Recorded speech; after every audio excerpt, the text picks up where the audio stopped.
consciousness in alignment with those natural laws.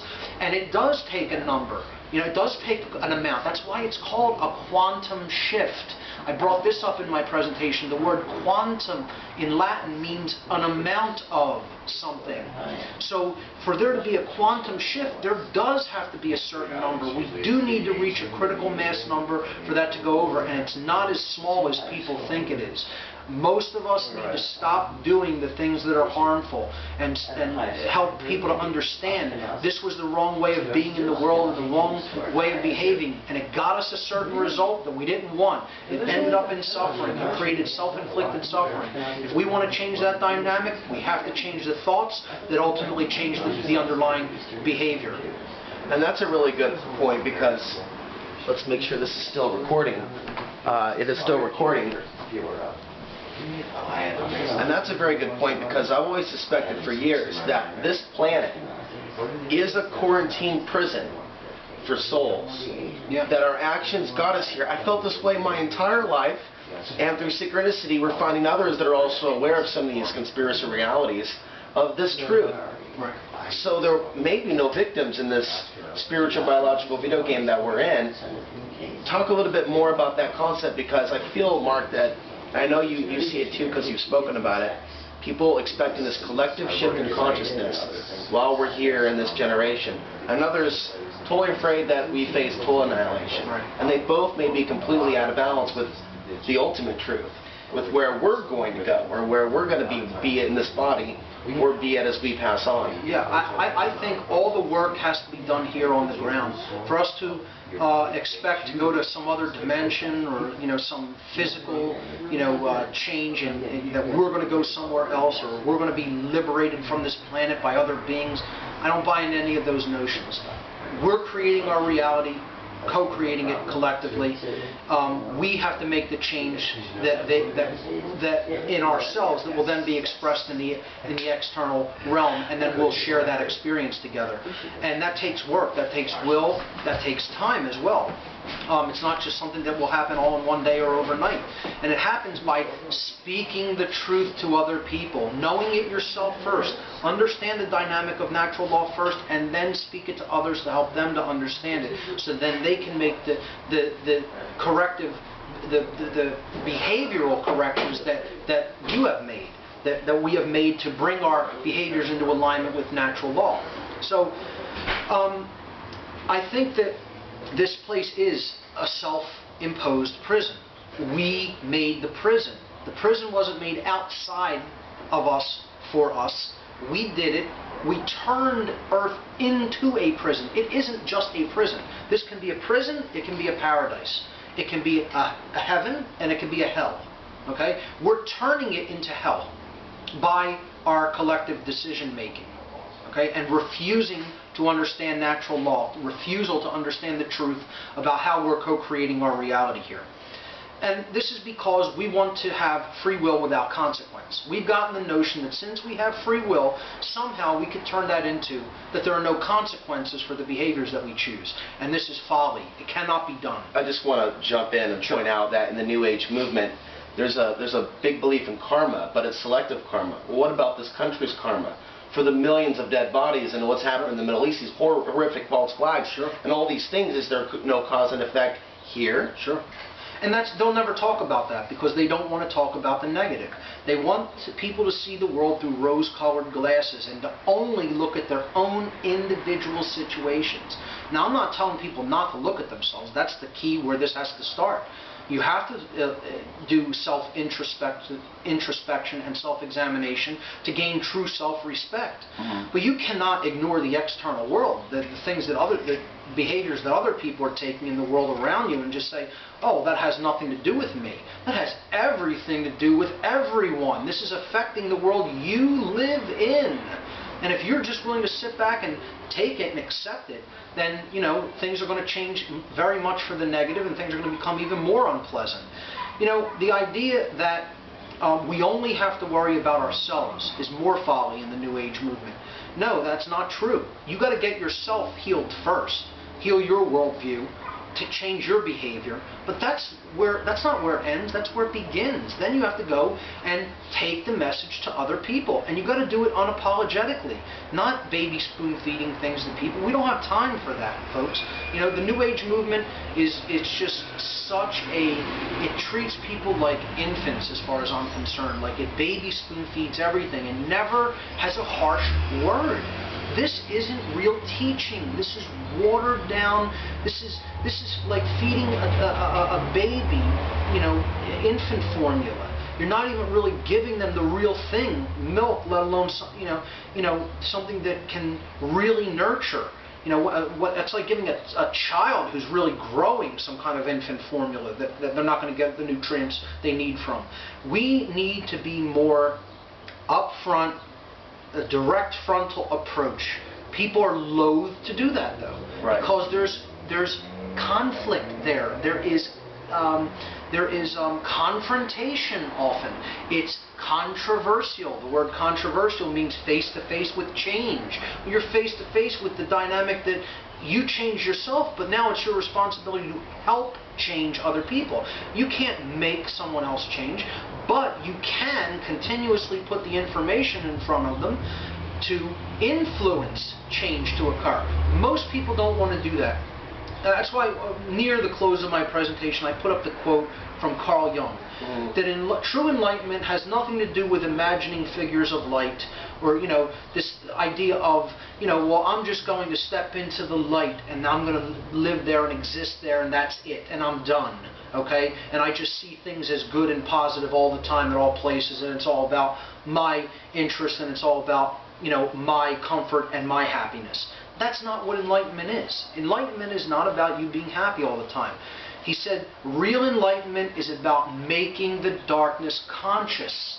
It's about helping to make other people aware of what's going on and to ultimately change their own behavior.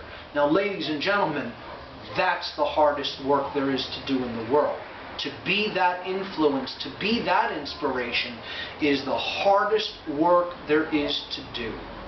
That's why it's so unpopular, that's why so few people are doing it, and that's the reason that the world is not changing at a faster rate. Because people are loath to do the real great work of stop baby spoon feeding people, give it to them straight and direct, tell them that, yes, you are wrong. You know, this is another thing. The New Age movement never wants to tell people, you are wrong. They assign this, they look at this as, well, that's placing blame, and there's no blame to be placed. There is blame to be placed, ladies and gentlemen. There are people who are creating the negative dynamic by their behaviors and their choices, and therefore that is to blame. That is the dynamic that is causing the effect that we are experiencing. There are underlying causal effects, and we need to know what those behaviors, what those choices are. We need to become aware of them if we're ever going to change them. So for me to say to somebody who is a total statist or an archonist and right, believes in violence, you are wrong, sir or ma'am. You're wrong. Okay? It doesn't matter whether you recognize that now or not. I'm going to say it.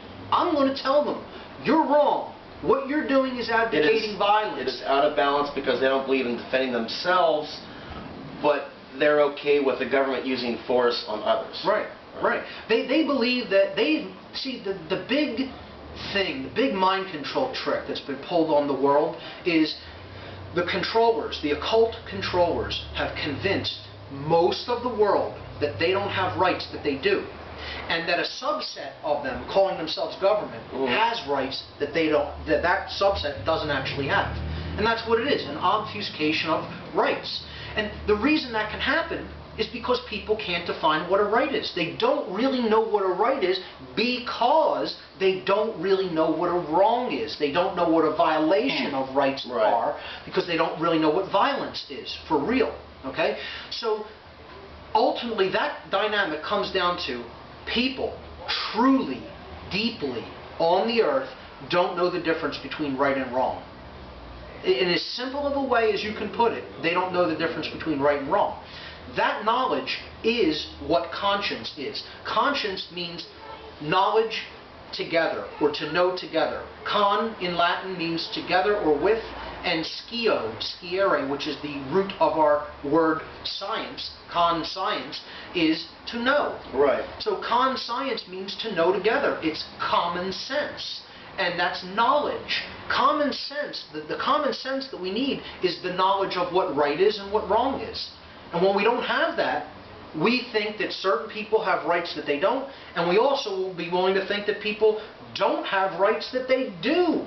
And this is the genius, actually, of the dark occult. This is the genius of the controllers of this world. That they've actually been able to twist things to a point where people think they don't have rights that they actually do possess, and that that other people have rights that they actually do not possess. That's a really good point, because some people say right and wrong is completely relative, but in a way it's not, when right and wrong is based on respecting someone's personal space, respecting someone's energy field. Right. I ask people who are relativists, have you been wronged in your life? You know, has anybody done something to you that causes harm? You know what that feels like. You don't want it. Therefore, how can you say right and wrong are relative? You've been harmed by someone else. You know what that feels like. You don't want it present. This is why I tell people the notion of the golden rule would have been much better stated in the negative sense. And people will say, you know, the New Agers will say, oh, you shouldn't state things in the negative. Things are most powerfully stated in the negative. They're the least ambiguous when they're in the negative.